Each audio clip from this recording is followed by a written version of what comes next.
الله أكبر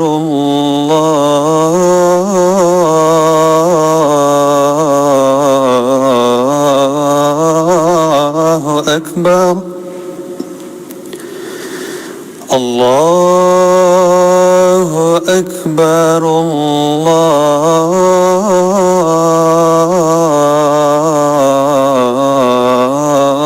الله أكبر أشهد أن لا إله إلا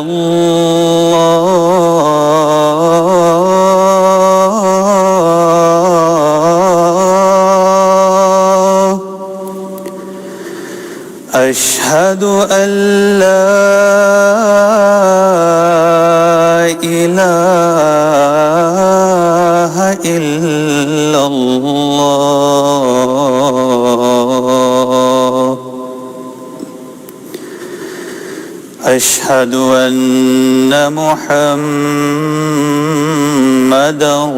رسول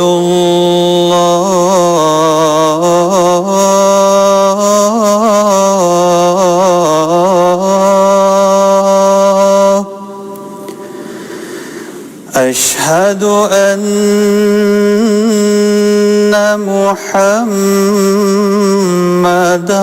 رسول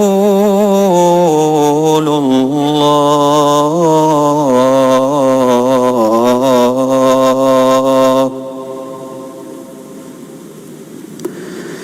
حي على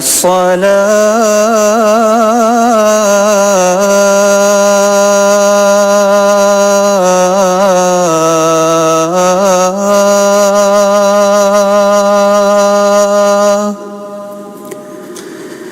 حي على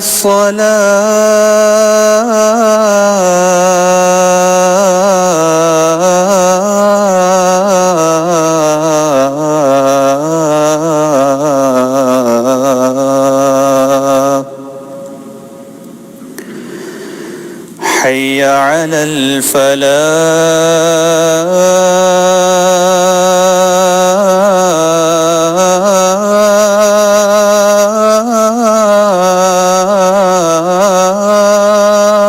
الفلاح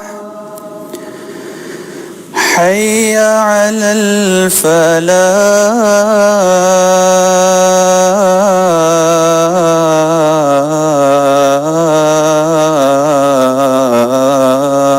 الفلاح الله أكبر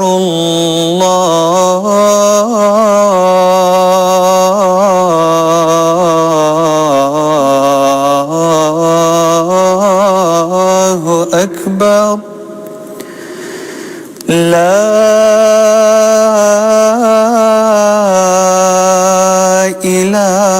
إله إلا الله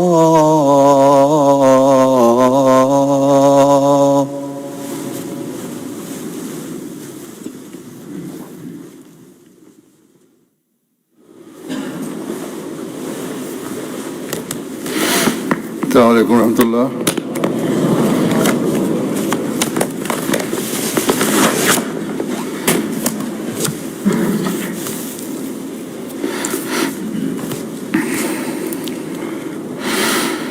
أشهد أن لا إله إلا الله وحده لا شريك له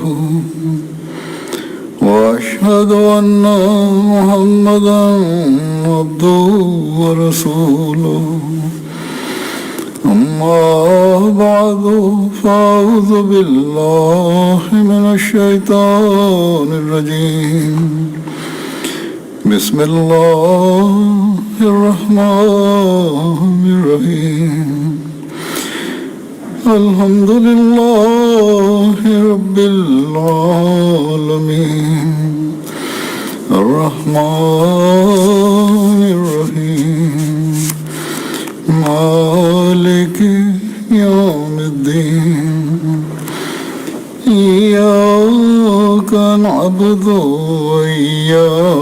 نستعين اهدنا الصراط المستقيم صراط الذين أنعمت عليهم غير المغضوب عليهم ولا الضالين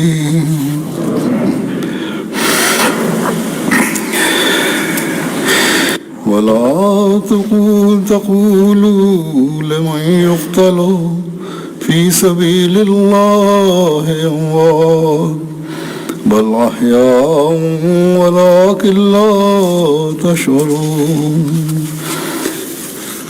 ولنبلونكم بشيء من الخوف والجوع ونقص من الأموال والأنفس والثمرات وبشر الصابرين الذين إذا أصابتهم مصيبة قالوا إنا لله وإنا إليه راجعون और जो अल्लाह की राह में कत्ल किए जाएं And say not of those who are killed in the cause of Allah that they are dead. Nay, they are living, only you perceive it not. And we will try you with something of fear and hunger and loss of wealth and lives and fruits, but give glad tidings to the patient, who, when a misfortune overtakes them, say, surely to Allah we belong, and to Him we shall return.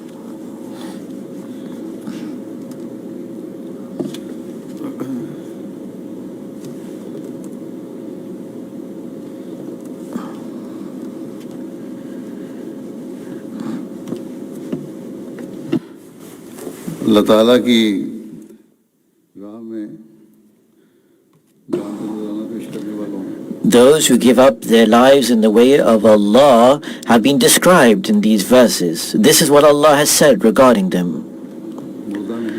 They are not dead, He says. In fact, they are living.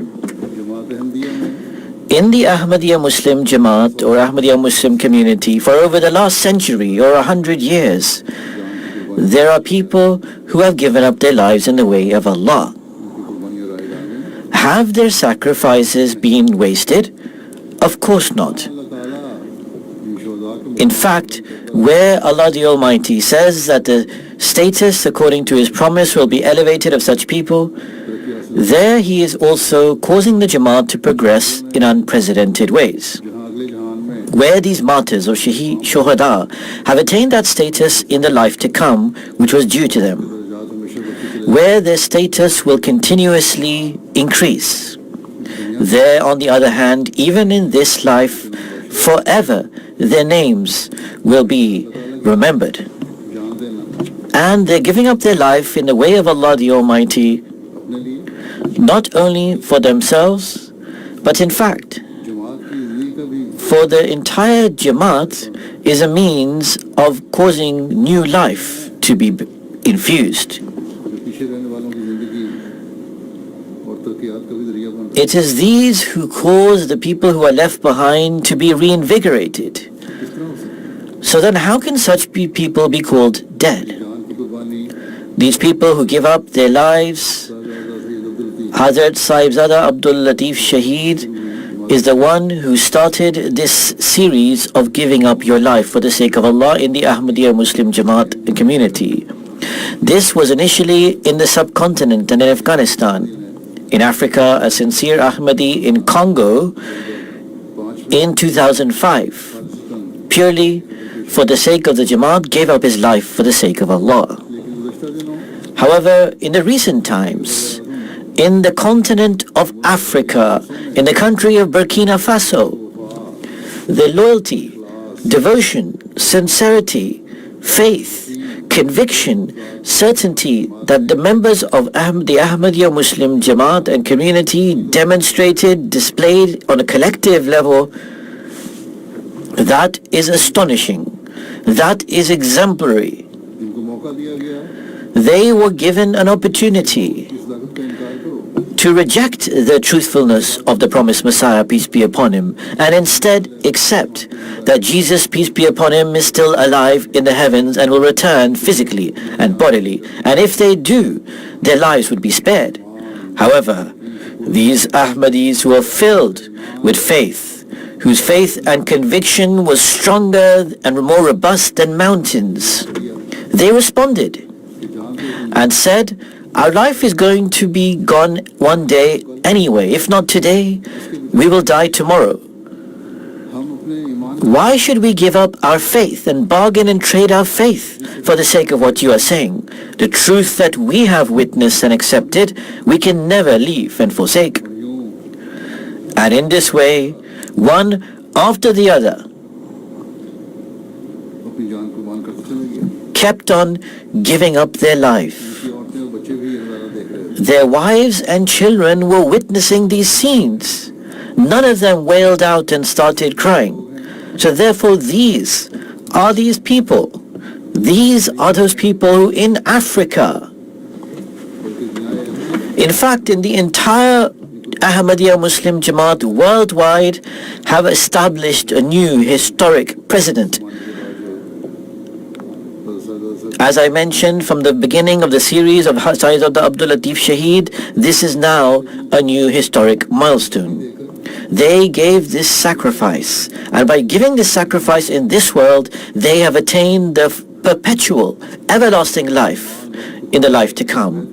They did a pledge of allegiance, a bear to sacrifice their time, wealth, and honor, and they adhered to this pledge. They fulfilled this pledge in a way that they who came after have become even more progressed than those who came before. May Allah the Almighty enable all of these to inherit the rewards as has been promised by Allah for those who establish these sacrifices. Now, I will also present some details briefly regarding the lives of these people who were martyred and sacrificed, through which you can see their sincerity. According to the details, in the city of Dori in Burkina Faso is where there is a place called Ahmadiyyat. There is a local chapter of the Ahmadiyya Muslim Jamaat community. On the 11th of January at Isha, the night prayer, 9 elders of the Ahmadiyya Muslim Jamaat community were taken to the courtyard of the mosque in front of the other worshippers, and as a result of not rejecting the Ahmadiyyat, one by one were martyred. Inna lillahi wa inna ilayhi raji'un. Surely to Allah we belong, and to Him we shall return. According to the reports, at the time of Isha, the night prayer, 4 individuals on motorcycles consisting of 8 persons entered the mosque. These individuals, before entering the Ahmadiyya Muslim Jamaat community, visited a mosque belonging to the sect of Wahhabis. There, between the Maghrib and Isha prayer, the evening and night prayers, they spent their time but did not harm anyone in that Wahhabi mosque. They had only come intending to harm Ahmadis. When these terrorists came to the Ahmadiyya mosque, at the time the azan, the call to prayer for Isha, was being done. Some worshippers had already arrived, and others were continuing to come. After the call to prayer or azan completed, the terrorists made the muazzin, the one who was calling the prayer, to announce that all worshippers should come into the mosque. Some visitors have come and want to speak to you. Then the terrorist asked, when all the worshippers had gathered together, who is the imam of this mosque? Al-Hajj Ibrahim Wadiga Sahib informed that he was the imam of the mosque. They asked that who is the naib imam, the deputy imam? So Abu Gur Abdul Rahman Sahib informed that he was the naib imam. When the time for prayer completed, then the imam said to the terrorists, let us say the prayer. But the terrorists did not even allow them to offer the prayer. The individuals then asked many questions regarding the beliefs of the Ahmadiyya Muslim Jamaat, in which the response was given bravely by the imam and satisfactorily. The imam informed that we are Muslims, and We believe in the Holy Prophet Muhammad, peace and blessings of Allah be upon him. They said, which sect do you belong to? The Imam responded that we belong to the Ahmadiyya Muslim Jamaat. Then they asked him about the beliefs, and they were told, the Imam informed them, they were asked, in fact, the terrorists asked, according to your belief, is Isa, Jesus peace be upon him, alive or dead? And the Imam responded that Jesus peace be upon him has passed away. Anyhow, the terrorists said, no, Jesus is alive in the heavens. He will come back physically and will kill the Dajjal, the Antichrist, and he will solve all the problems of the Muslims. And this is the expectation they were waiting for. Then they asked, who is the Imam Mahdi? The Imam responded that Hazrat Mirza Ghulam Ahmad of Qadian is the promised Messiah and Imam Mahdi and has come. Finally, those individuals said, after listening to all of this, Ahmadis are not Muslims but in fact are complete disbelievers. After this, these terrorists took the Imam and the other Ahmadis to the Ahmadi sewing center. There were pictures of the promised Messiah and the Khulafa. They took the pictures and brought the Imam back with them to the mosque, and then they asked Imam Ibrahim about these pictures. The Imam Sahib informed them the names of the promised Messiah and the Khulafa and introduced them one by one, and said the promised Messiah has come as the promised Messiah and Imam Mahdi. Upon this, the terrorists responded, God forbid. They said that the claim of the promised Messiah is false, God forbid. Then the terrorists separated the children, women and elders into separate groups in the mosque, and then there were about 60 to 70 people all present. At the time, there were also a group of lajna or ladies present for the prayers. Separating them based on age and gender, the terrorist said to the elder Ahmadis, come to the courtyard of the mosque. There were 10 elders inside. One was disabled. When the disabled started standing up to go with the rest of the elders, they said to him, sit down. You are not any use to us, sit down. So they took the rest of the 9 Ahmadi elders and came to the courtyard of the mosque. Standing them in the courtyard of the mosque, they said to Imam Bidiga Sahib, if you reject from Ahmadiyyat and renounce it, we will leave you. The Imam responded, you can chop off my head. You may, but I will not leave Ahmadiyyat. The truth that I have accepted, it is impossible for me to now renounce. What is the value of life in replacement of this bed? Then they laid him down and got a dagger or sword to try and kill him, but he said, I would like to stand up, I would not like to lie down and die. They shot him with several bullets and martyred him. So the first martyr was Imam Bidiga Sahib. After mercilessly martyring him, the terrorists then thought that all the other people were now going to be afraid and would renounce and leave Ahmadiyyat. So now they said to the next Ahmadi elder, are you going to leave Ahmadiyyat, or are you going to suffer the same fate as your Imam? That elder said with great bravery, I cannot, it is impossible for me to leave Ahmadiyyat. The path that the Imam has taken to give up his life, we will follow that same path. He was also shot in the head with bullets and martyred. Then, one by one, they made the same demand to every Ahmadi. Reject this Imam Mahdi, you believe, leave Ahmadiyyat, and we will spare you. We will leave you alive. All the Ahmadi elders displayed steadfastness like mountains, and with great bravery and courage, they accepted their fate and martyrdom. Not a single one of them showed even an ounce of hesitation or fear. Not a single one of them renounced Ahmadiyyat. One by one they fell in martyrdom, yet not a single one of them was shaken in their faith. Each one of them showed even more certainty than the one before, displayed bravery and fearlessness, and keeping alive the steadfastness of their faith, gave up their lives in the way of Allah. Every martyr was given about 3 bullets, or shot 3 times. There was also a set of twins, brothers amongst them. When 8 were martyred, then Ago Abdurrahman Sahib, who was 43 years old, was the last one remaining. He was the youngest amongst all the martyrs. The terrorists asked him, "You are still young. Leave Ahmadiyyat and save your life."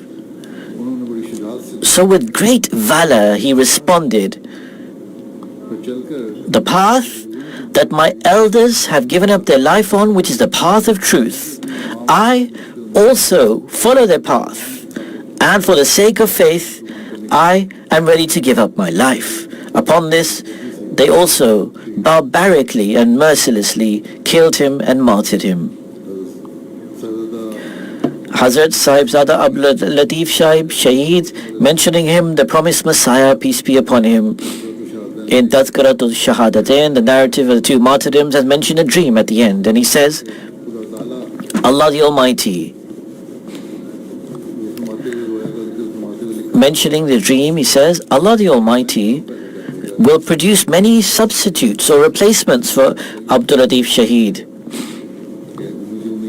And he says, I hope and expect that after the martyrdom of Abdul Latif Shaheed, Allah the Almighty will produce many people of the same status, and who we witness that today the people of Africa collectively have displayed this example and have fulfilled the right of being replacements of him. From the terrorists entering the mosque to their inquiry and debating with them about their beliefs, and then taking them outside into the courtyard, it was about 1.5 hours during this time. During this time, the wives and the children, the pain and suffering they must have gone through can be understood by how they must have been. Now, coming out of the mosque, the terrorists did not run straight away. In fact, they remained in Ahmadiyyat for some time. And the terrorists also threatened the people inside the mosque that it is better that you all also leave Ahmadiyyat. We are going to return. If you do not leave Ahmadiyyat, or if anyone tries to reopen this mosque, we will end the life of all of you.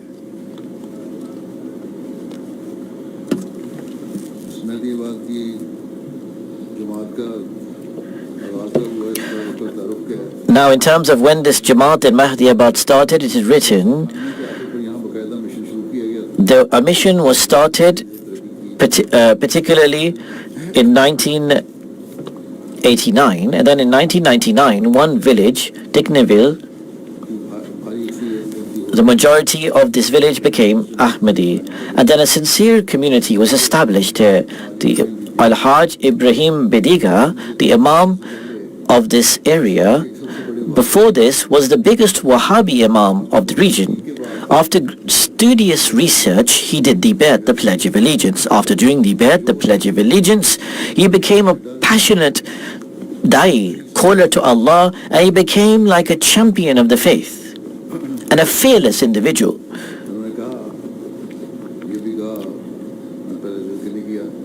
I did not mention this before, but I would like to mention now that when he did the Pledge of Allegiance, he said, some of the other Muslim scholars said, why are you accepting this? He said, when I have seen the gold, and Allah the Almighty has also given instructions. There is hadith of the Holy Prophet. The prophecies are being fulfilled. The Quran is testifying to this. Then how can it be that I reject this and become deprived of this?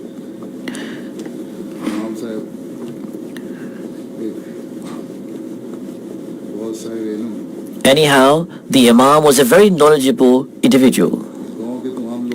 All the people of this village belonged to a certain tribe, and Tamashik, belonging to the Tamashik tribe, and spoke the Tamashik language. It is said this tribe is about 200,000 people. Burkina Faso, Niger, Mali, and other countries they are found. 99% of them are Muslims. A lot of them hold quite hardened Wahhabi beliefs. There are not many Ahmadis from amongst this wider tribe, but of this place in Ahmadiyyat, these people were quite advanced in accepting Ahmadiyyat. And after giving this sacrifice, they now have established a special rank and status. In 2004, a lot of gold mines were discovered in the area. So the mining company then formed a new residential blocks or area or homes for people to populate so that they could transfer there to help in the vast majority of this population were Ahmadis, and just a few of them were non-Ahmadis. It was a new village and town that was formed that was practically consisting of Ahmadis. Ibrahim Sahib had proposed that do not call this the old name of the city, and therefore he wrote to me that call it a new name, and therefore the name of the city or town was called Ahmadiyyat. In 2008, IEEE formed a model village. They provided facilities of water and electricity and so on and other resources. This was the first model village project anywhere. And under this, electricity, water, a sewing school and other resources and provisions were provided. Regarding their burial, according to the report, it is said the terrorists spent an hour and a half in the mosque and created such an atmosphere of fear that in the place where the martyrdoms happened, their bodies stayed there until the night, because there was a threat that the terrorists were still in the area, and if anyone returned, they would also be killed. There was an army camp nearby. They were notified, yet nobody came to help from amongst them, nor anyone from the police or security officials came to assist. On 12th of January in the morning, the martyrs were buried in Ahmadiyyat. Now I will also mention brief introductions of each one of them. Al-Hajj Ibrahim Badiga Sahib, who is the Imam who I have mentioned. At the time of martyrdom, he was 68 years old. He also studied in Saudi Arabia for his education. He was a great scholar of the Tamashik language, and he was also a scholar in this language. In 1999, he did the Pledge of Allegiance, the Bayat. Before he accepted Ahmadiyyat, Imam Ibrahim Badiga Sahib was the chief imam of many collective villages, and other scholars in these areas would come and believe it an honor to learn from him. In fact, at least once a year, the scholars, the other academics would come and consider it a blessing to come and learn from him, and this amount would sometimes reach to 500 people, and they would spend almost up to a week to learn from him. It is said that an annual meeting in this way would be held with him. His students reported that during those days the Imam would often say that the truth has not yet manifested, because there are only few people who accept the truth. Just like all these hundreds of scholars come and believe each other to be Muslims, but when the truth will manifest and appear, and the true followers remains few in number, at that time there will only be few number in followers. These people will no longer accept me who come to me now. He had righteousness, he had taqwa, he had knowledge, and this is why he understood that the truth was due to come. He understood that the prophecies were near. And as is the way of the prophets and of the true communities, they would be opposed. But he had accepted the truth in his heart. Whenever the truth would arrive, I would accept it. In 1998, an Ahmadiyya mission was established in Dori. So Imam Ibrahim Badiga, he received this message of Ahmadiyyat. During one Tabligh expedition, Imam Badiga heard the name of Ahmadiyyat in a marketplace.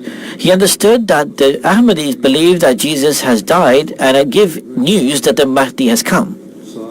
So Imam Badiga, with a group of 7 individuals in search of the truth, came to the mission house of the Ahmadiyya community in Dori. After deep research, he accepted Ahmadiyyat. In that area or region, he had the honor of being the first Ahmadi.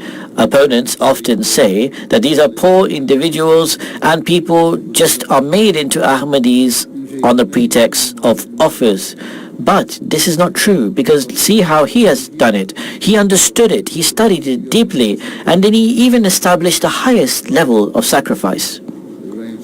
So regarding Ibrahim Sahib, it is said, and I have said before, that he was a fearless warrior of the Ahmadiyya Muslim community. He was a brave Da'i-in-Allah, one who called people to the true faith, and he was a true Ahmadi in the real sense.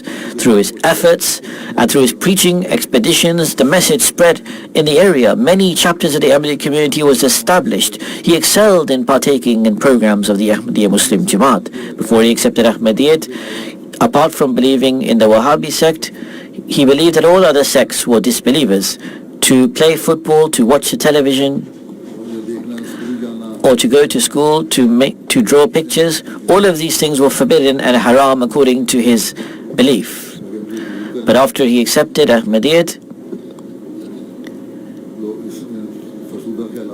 he eliminated the wrong beliefs that he had in his mind, and he also explained to people what the reality and truth were. In the year 2000, here in the United Kingdom, in the era of the fourth Khalifa of the Ahmadiyya community, he was able to partake in the Jalsa Salana. He had a craze to carry out tabligh or preaching, even before accepting Ahmadiyyat. He was the chief imam of many villages, as I said, and after accepting Ahmadiyyat, he had dedicated his life for preaching and propagating the true religion. It seemed like he had no concern for anything else except this. He had made WhatsApp groups for tabligh or preaching, and in particular for the Damashq people, he had created a group. In Mali, Niger, Saudi Arabia, Libya, Tunisia, people of all these backgrounds were in this group. He would continuously carry out preaching. He would send audio messages day or night. Whatever the time of day, he would just be preaching.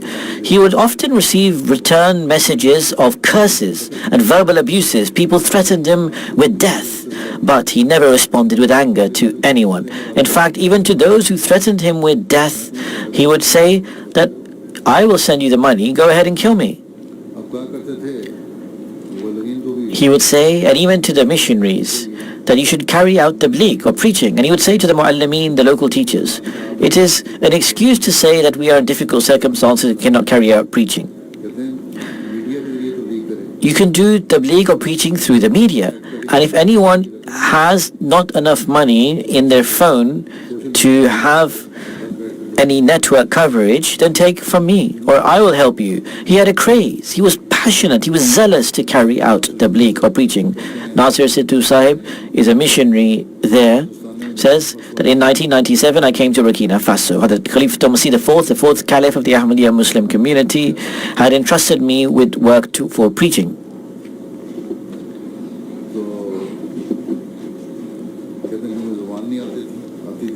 I did not know the language, so it took me quite a few months to execute the planning. Then I visited the villages. I came to the Imam of this village. When he came to know of this, about the concept of the death of Jesus and the coming of the promised Messiah and Imam Mahdi, Ibrahim Bidiga Sahib, with 7 individuals, he says, came to our mission house in Dori. There was a question and answer session, and he stayed with me for 3 days. He neither slept for 3 days, nor did he let me sleep for 3 days. Then he got up. From morning to night, he would just be engaged in discussion. The next week, he returned. And he brought in new Imam, and for 3 months, this period of study and research continued. He would often come with questions, and he then would get the answers. But he never expressed his wish to accept Ahmadiyyat. So then I continuously write to the 4th Khalifa for prayers. The missionary says one day that Imam came and he filled out the Bai'at form, the form to pledge oath of allegiance. I said to him, where are the people who used to come with you? When will they accept Ahmadiyyat? So the Imam responded, they will accept Ahmadiyyat, but first of all, I wanted to enter into Ahmadiyyat, and therefore I have come. He had great dedication and loyalty with Khilafat. The Amir Jamaat, National President of the Ahmadiyya Muslim Jamaat Burkina Faso, states, there were 45 villages under his influence. He carried out Hajj, the pilgrimage. He studied there as well. He was an excellent orator and very educated and scholarly. He carried out preaching greatly there. He would go to the village on bicycle. With the grace of the Almighty Allah, he illuminated many people with the truth of Ahmadiyyat.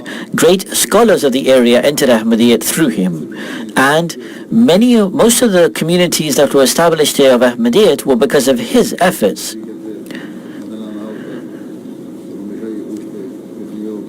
He always asked, whenever we came from London, he ever asked, how is the Khalifa of the time?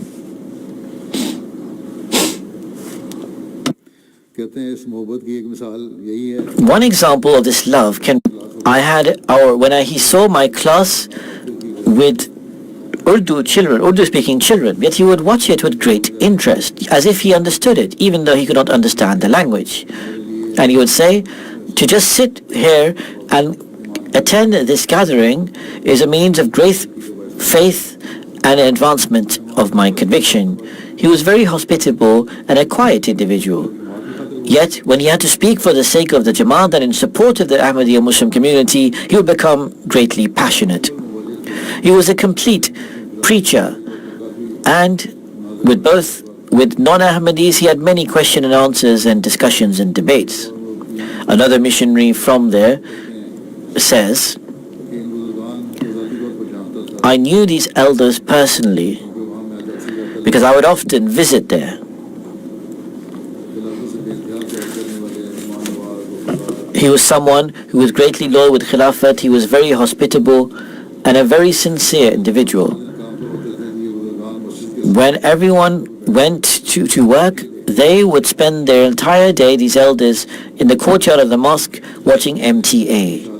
When they were martyred, immediately after I got a phone call from a youngster and said, this is how our elders were martyred. It was said, they were told that if you renounce Ahmadiyyat, we will spare you. But they gave precedence to martyrdom. This youngster was basically saying that if these people martyr all of us, we will still not renounce Ahmadiyyat. These were just 9, the youngster said these were just 9 elders. If all us Khudam and Lajna are young males and ladies are martyred, even then we will not leave Ahmadiyyat. So this is how sincere these people are in Ahmadiyyat. If the elders are properly trained and set their examples, then the youngsters and the ladies show similar passion and faith. A local missionary, Baigat Jan Sahib, says that Imam Ibrahim Saab was being threatened with death. A few days before martyrdom, he mentioned to me that I am being threatened with death and these people will kill me.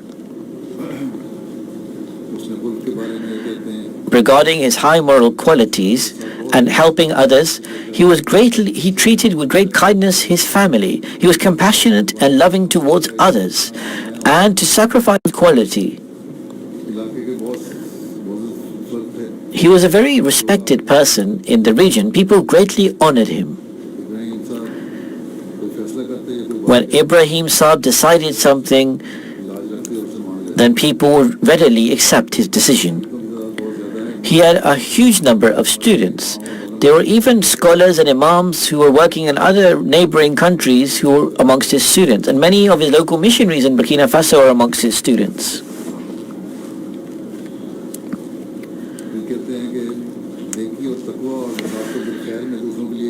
He was an example in giving precedence to his faith and excelling in virtues. Whenever there was an appeal from the community, he was the first to partake in it.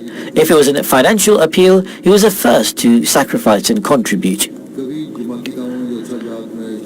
In ijtimas and jalsas and gatherings of the Ahmadiyya community, he never fell behind. He offered all 5 prayers in the mosque. He said the tahajjud, the pre-dawn voluntary prayer. If he was not present in an event or the prayer, it meant he was on a journey or was ill.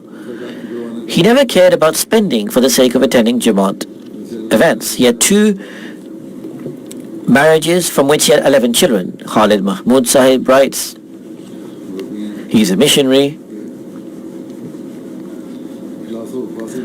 He was filled with devotion and sincerity. All these people, they were greatly devoted towards Khilafat and very sincere Ahmadis. In 2008,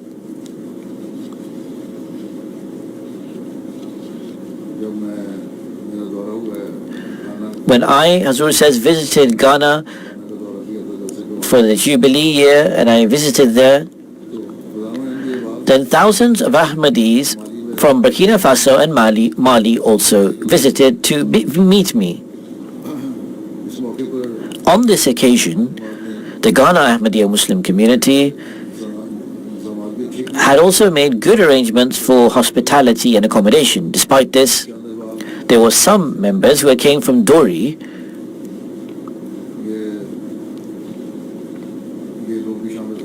These people were amongst those who came from Dori. There was a delay in receiving food, or perhaps they did not get any food, and so they got some quite late at night after it was ordered. At that occasion, Hazrat said, I said to that missionary, because he met me in a mulaqat, in a private audience, I said, please apologize on my behalf and show compassion to them. So this missionary said, I went to them immediately, apologized on the behalf of Hazur, and when I gave them this message, Al-Hajj Ibrahim Sahib was the president of the local chapter of the Ahmadiyya community. He said in front of the other people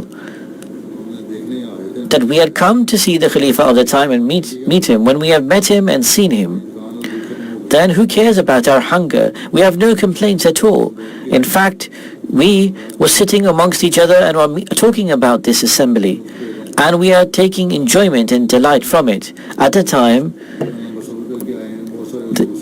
we were worried that they had come from on a long journey. Many of them came on cycles, and all the arrangements could not be complete.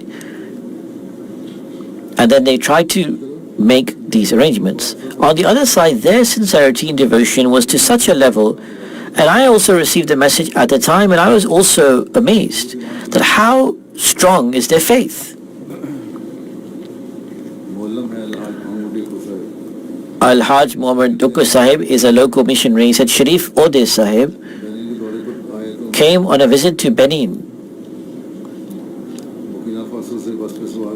and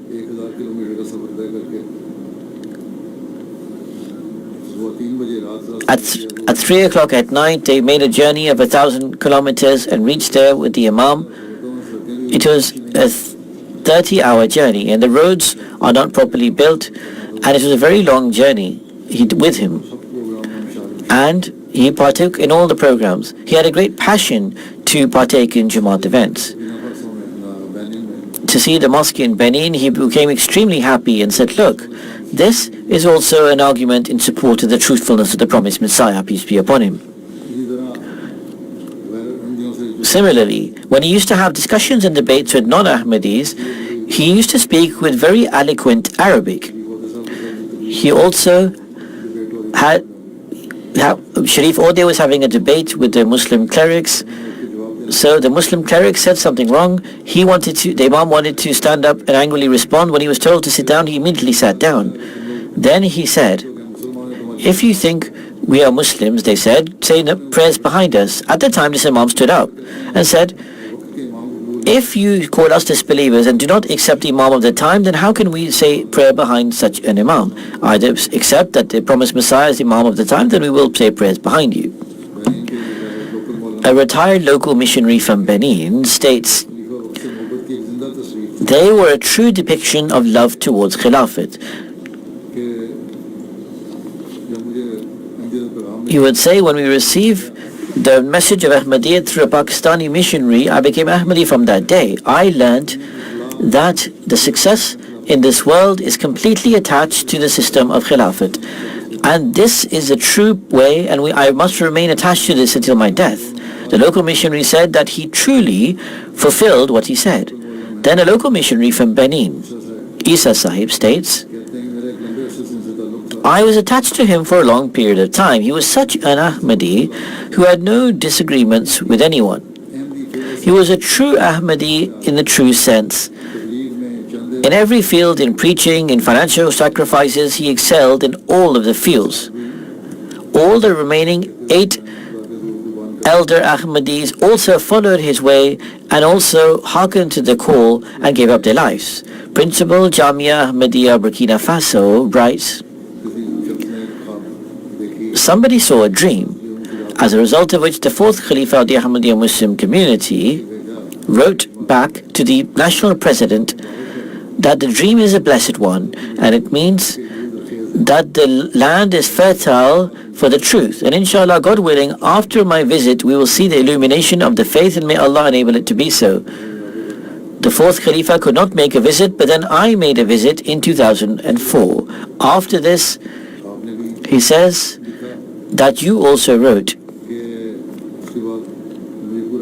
that I certainly believe that the land of Burkina Faso, the seed that is planted of the Ahmadiyya Muslim community, will quickly become a perpetual growth. The people of Burkina Faso are great people, and I am happy that they are the members of the community of Burkina Faso.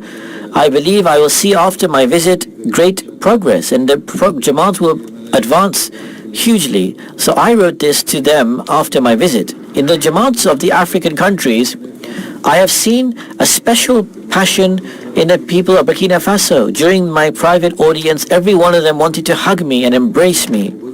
And the love and compassion was also something that you have to see with your own eyes. The principal of Jamia continues that today the sincere individuals of Ahmadiyyat have shown an immense sacrifice. They are great people. And what you wrote to me, he wrote to Hazur, has come true. Al-Hassan Manil Sahib is the second people. He was 71 at the time of his martyrdom. He was a farmer, and in 1991 he accepted Ahmadiyyat, and he was one of the pioneer Ahmadis of his village. Along with Ibrahim Sahib, he was amongst the delegation who went to the mission house. Since he did the oath of allegiance, he progressed in his devotion, and he had great loyalty towards Khilafat. He was punctual in his 5 daily prayers. He said the Tahajjud pre-dawn voluntary prayer. He established a pious example for his family. Collectively, he gave his time, wealth, and honor for the sake of the community, and this was an exemplary sacrifice. He spoke 4 or 5 dialects and languages of Burkina Faso, as a result of which he had a huge circle of contacts. As a result of his familiarity with many languages, everyone who came really enjoyed his company. People sat in his company and became delighted. Whenever there was an appeal from the Ahmadiyya community, he excelled in contributing and giving sacrifices towards it. There was an appeal for Waqf-e-Arzi, temporary dedication, so from Ahmadiyyat he was the first to offer his name for this short-term dedication. In Ahmadiyyat, his twin Hussain Sahib was also martyred.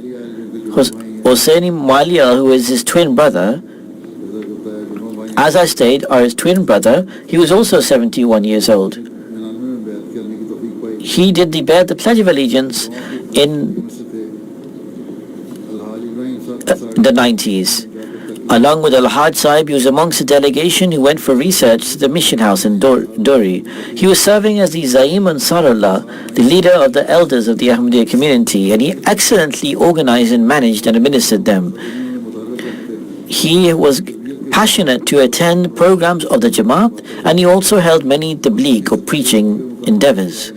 He also did Vakari Amal, dignity of labor, or he carried out physical work that was needed around the mosques.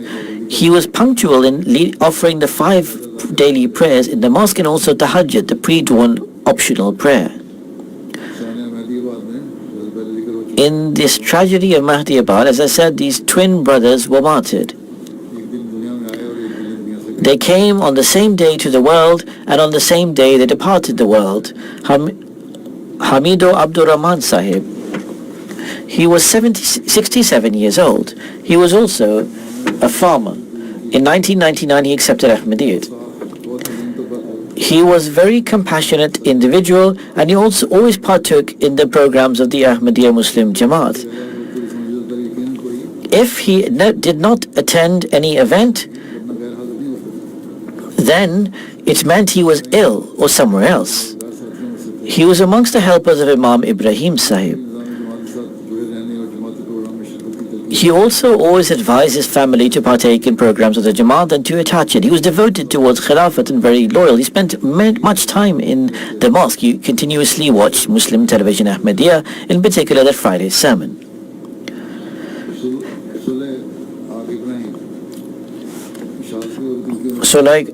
Soleh Ibrahim Sahib, who was 67 years old, he was also a farmer. He was very punctual in the 5 daily prayer, regular in giving the chanda, the financial alms. He was a pillar of the elders auxiliary of the Ahmadiyya community, Ansarullah, and a very devoted member of the Jamaat. He was like a right-hand man for Ibrahim Sahib. He was a very knowledgeable individual. He spoke from his religious perspective. He had a scholarly academic touch.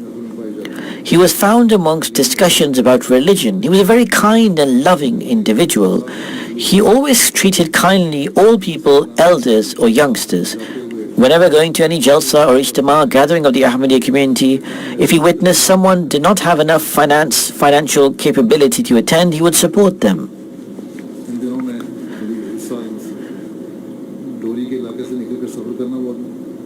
This year, it was a great endeavor to leave Dori and to visit anywhere because terrorists were present everywhere. Despite all these huge dangers, he left for Ahmadiyyat at the last week of December to attend the Jalsa Salana of Burkina Faso, the annual convention. Then there is Usman Swadi Sahib. He was 59 years old. He was a devoted Ahmadi. He was someone who gave up his time, life and wealth for the sake of the Jamaat. And finally, he also gave up his life. At the time of the construction of the Mosque of Ahmadiyyat, he would bring water to assist in the effort. He was very punctual in his prayers, regular in giving financial alms. Whatever he earned, he would first give a share of it towards financial alms and contributions. Do such people accept Ahmadiyyat on being given offers of money? No, as the non-Ahmadi say, this is wrong. He was a trade person and business person. He had a less amount initially for his business, but he never let anyone go empty-handed. He never let anyone go barefoot because he traded in shoes. If someone came and did not have enough money, he never let them go barefoot or bare feet away. He gave them and said, give it later, but he always gave them the shoes.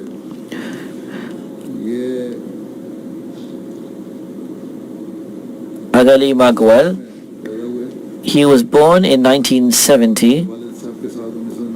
In 1999, he accepted Ahmadiyyat with his father. He was a farmer by profession.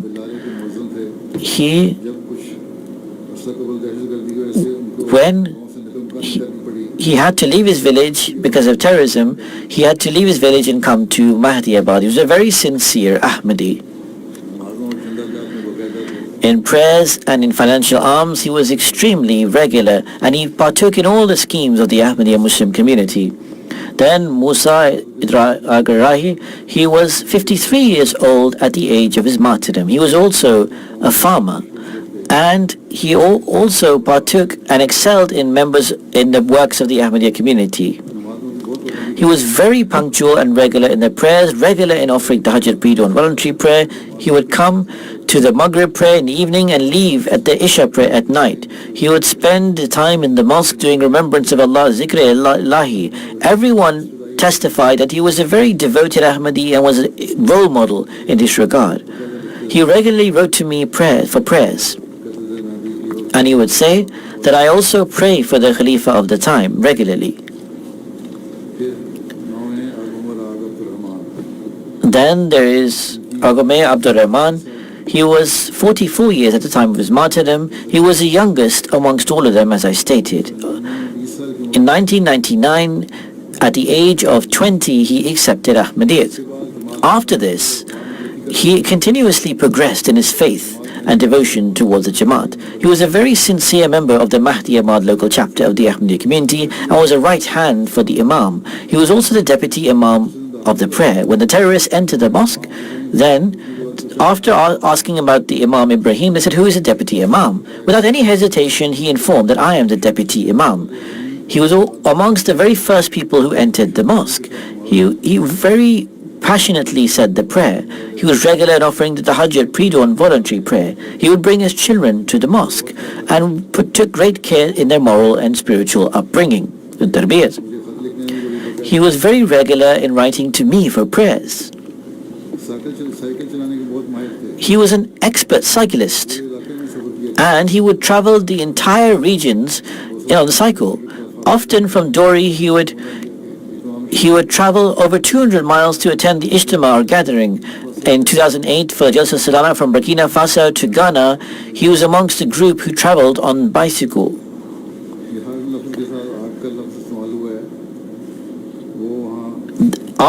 Before every name, the name Ag is mentioned. This means Ibn, or the son of. Over there they say Ag this, and Ag this, it means Ibn, the son of, or son of this. This is why Ag is before every name.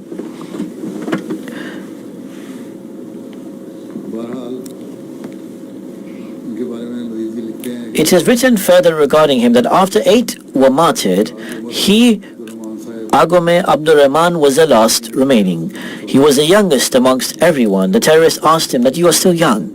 Renounce Ahmadiyyat and you can spare your life. But with great courage, he said, just like my elders have sacrificed themselves and displayed their example, I follow the way of my Imam, and I am ready to give up my life for my faith. He was mercilessly then shot with bullets upon his face and martyred. In Burkina Faso, generally the circumstances are quite dire. Terrorists are spreading or roaming openly in many places. Just recently, the guide Palestinian came to our center, to our mission house, and said, in my village, there is a shop. One day, the terrorists came to his shop. This is a completely different area. And they came to buy something or purchase something. Then he looked here and there. He saw the photos of the promised Messiah and the Khulafa upon the shop. He asked this guide Sahib, local leader of the Ahmadiyya community, whose photos have you put in your shop? The local Ahmadi leader said, these are the pictures of the promised Messiah and his successors. They said, this is a group of people who have gathered together and they are disbelievers. And before he left, the terrorist said to the local leader and threatened them, you should remove these photos from here. Otherwise, next time if I come back and these photos are still present in your shop, you will see what fate you suffer. But that local Ahmadi leader left the photos upon there. A few days later, that terrorist returned to buy something. He saw that the photos were still present. Seeing this, he left. The local leader said, they were also, now instead of getting scared, he said, I will put more photos up. So this entire area has been in the control of the terrorists for a long time. The government has lost control.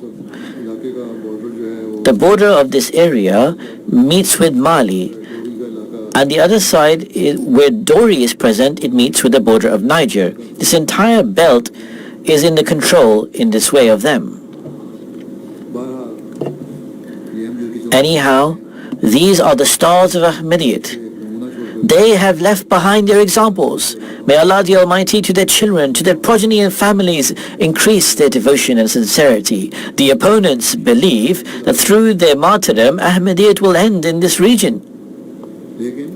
However, inshallah, God willing, Ahmadiyyat will now spread and grow more than ever before. The local administration, the national president of the Ahmadiyya community, the Amir, with great wisdom, should make programs for tabligh or preaching. They should reassure the people in this area as well. May Allah grant them patience and tolerance to the families of the martyrs. The elders, how they have given up their lives, may they also understand the significance of this.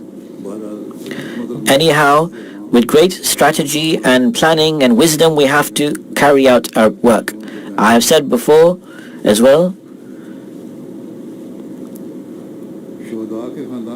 the family of the martyrs, to fulfill their needs and to put them up on their own 2 feet. From the time of the 4th Khalifa, there is a fund that has been established, the Sayyidina Bilal Fund. From this fund, expenditure is given to the families of martyrs. Nowadays, after this fund, some people individually and also the groups, auxiliaries, are sending amounts to this fund. This is for these people directly. However, there is already a fund to help these families. People should spend money towards this fund and then inform that we have given to this fund. And then in particular, the family of the martyrs of Dori, we have to give expenditure. So the center will make decisions upon this. Whether the amount is sent by people or not, the Jamaat center has to cater for their needs and will do. However, those people who want to contribute or help, they can give to the Sayyidina Bilal Fund.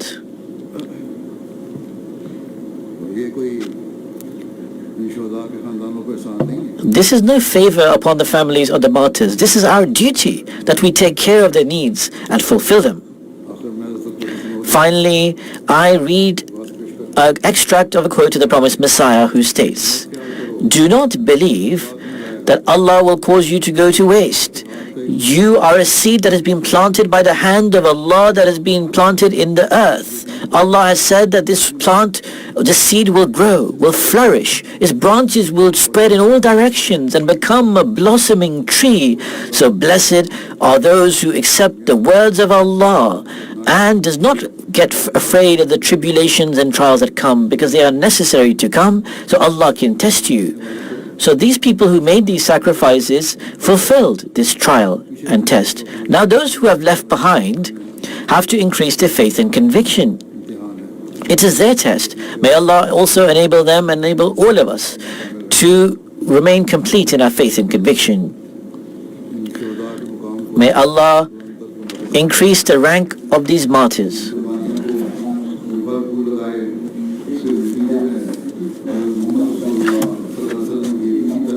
May Allah the Almighty enable the true teachings of the promised Messiah, peace be upon him, to spread all across the world. May ignorance escape the world, and may instead the true governance of the unity of Allah be infused. I will also lead the funeral in absentia of these martyrs, and there are 2 other devotees of funerals of absentia I'll mention. One is Karimullah Zervi Sahib, who is the son of Sufi Ghurabish Sahib, lived in the United States of America. He passed away on the 4th of January at the age of 83. Surely to Allah we belong, and to Him we shall return. With the grace of the Almighty Allah, he was a Musi. His father, Sufi Ghurabish Sahib, in 1928 did the Pledge of Allegiance debate at the hands of the 2nd Khalifa of the Ahmadiyya community. Karimullah Zervi Sahib was the son-in-law of Hazrat Malik Saifur Rahman Sahib, who was a very knowledgeable person. He has written many books, and he had been able to serve the community greatly. May Allah the Almighty grant him forgiveness and mercy. The second funeral is the wife of Zervi Sahib, Amtul Latif Zervi Sahib. She was the wife of, lived in the United States of America, and was a daughter of Malik Saifur Rahman Sahib. On the 6th of January, 2 days after the death of her husband, passed away at the age of 78. Surely to Allah belong, to him we shall return. She was a Musia, as I stated. She was born in Qadian. She was extremely academic and scholarly. She has studied an MSc. She also was unable to serve the Ahmadiyya community profusely. May Allah the Almighty grant them mercy and forgiveness. Their brother, Malik Mujibur Rahman Sahib, regarding his sister and brother-in-law, said they were a very loving couple and they suffered many difficulties, but they never complained about it. I never saw them speaking negatively about anyone. They were both oceans of knowledge. Until the last moments of their life, they showed love and compassion to others and fulfilled the needs of others. And they also showed great compassion and love. They spent a beautiful and fulfilling life. They had a very positive influence in environment, and people who were truly impactful. May Allah the Almighty grant them mercy and forgiveness.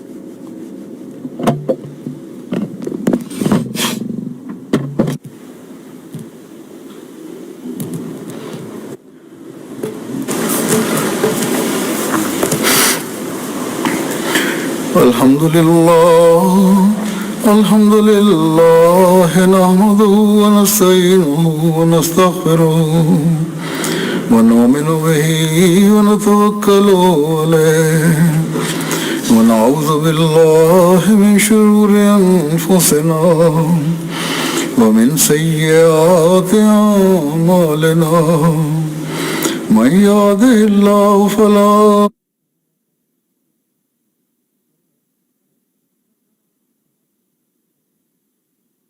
ونشهد أن لا إله إلا الله ونشهد أن محمدا عبده ورسوله عباد الله رحمكم الله إن الله يأمر بالعدل والإحسان وإيتاء ذي القربى وينهى عن الفحشاء والمنكر والبغي يعظكم لعلكم تذكرون اذكروا الله يذكركم وادعوه يستجب لكم ولذكر الله أكبر